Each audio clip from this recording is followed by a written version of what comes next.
আসসালামু আলাইকুম। Marriage care বিডির বিবাহ বিষয়ক আলোচনায় ৯০তম পর্বে কথা বলবো ছেলেদের বিয়ে দেরি হওয়ার কিছু বাস্তব কারণ নিয়ে। তো বর্তমান সময়ে শুধুমাত্র যে মেয়েদের তা নয়, বরং ছেলেদেরও বিয়ে অনেক দেরিতে হচ্ছে এবং বয়স অনেকেরই 30 আপ থেকে শুরু করে 40 পর্যন্ত হয়ে যাচ্ছে। তো অনেকে মনে করেন যে ছেলেদের বিয়ে সহজ, কিন্তু বাস্তবে কিছু নির্দিষ্ট কারণে কিছু জটিলতা তৈরি হয়। এই কারণগুলো বুঝতে পারলে বিষয়টি বাস্তবভাবে দেখা সহজ হয়। আর এইখানে কয়েকটা ব্যাপার, যেমন আর্থিক স্থিতিশীলতা না থাকা। ছেলেদের ক্ষেত্রে সবচেয়ে বড় বিষয় হলো অর্থনৈতিক প্রস্তুতি। মানে চাকরি, ব্যবসা, ইনকাম বা যাই হোক না কেন স্থিতিশীল না হলে অনেকের বিয়ের সিদ্ধান্ত নিতে দেরি করেন বা পাত্রপক্ষও আগ্রহ প্রকাশ করে না। মানে পাত্রীপক্ষ আগ্রহ প্রকাশ করে না। অনেকেই অনেক পরিবারে আছেন যে অপেক্ষা করতে বলেন যতক্ষণ না পর্যন্ত ছেলে ভালোভাবে সেটেলড হয়।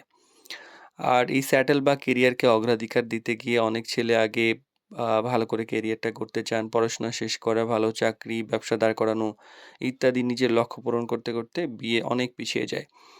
আর অতিরিক্ত প্রত্যাশা অনেকের থাকে যে মানে ছেলের পক্ষ থেকে অনেক সময় এরকম শর্ত থাকে যে নির্দিষ্ট সৌন্দর্য হইতে হবে, শিক্ষা হইতে হবে, পরিবারটা অমন হইতে হবে, দিনদারিতা থাকতে হবে। সবকিছু একসাথে চাওয়া হয় এবং ফলে সবকিছু ব্যালেন্স করে পাওয়াটা সবসময় সহজ হয় না।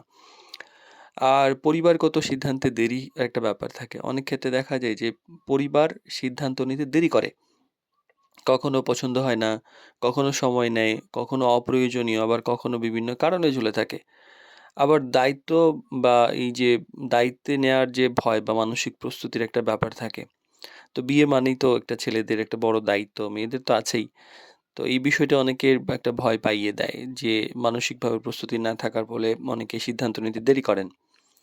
আর কমিউনিকেশনের একটা ব্যাপার থাকে। কথাবার্তার সময় নিজের যে ভাবনা বা নিজের ব্যাপারগুলা পরিষ্কারভাবে অনেকে প্রকাশ করতে পারেন না।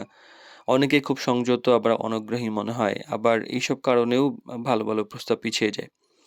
আর সঠিক ম্যাচিংটা না পাওয়া। সবচেয়ে বড় কথা হলো যে সঠিক মিল খুঁজে পাওয়াটা খুব কঠিন। মানসিকতা, পরিবার, জীবনধারা এইসব মিলে উপযুক্ত মানুষ খুঁজতে সময় লাগে। মিডিয়ার কাছে তো সবাই আসে না। যারা আসে দেখা যায় সেগুলো সবসময় মিলে না। বা মিললেও দেখা যায় যে ২-১ টা জায়গার অমিল থাকার কারণে আগায় না। তো আমরা সবসময় বলি যে প্রেম অন্ধ, আবার এই যে অ্যারেঞ্জ ম্যারেজ এটার কিন্তু হাজারটা চোখ।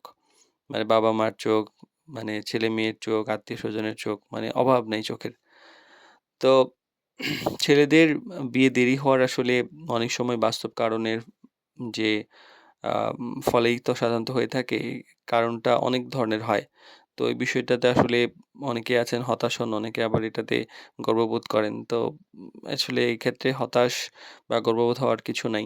নিজের প্রস্তুতি নিতে হবে, বাস্তবসম্মত প্রত্যাশা রাখতে হবে, সময়মতো সিদ্ধান্ত নেওয়া উচিত।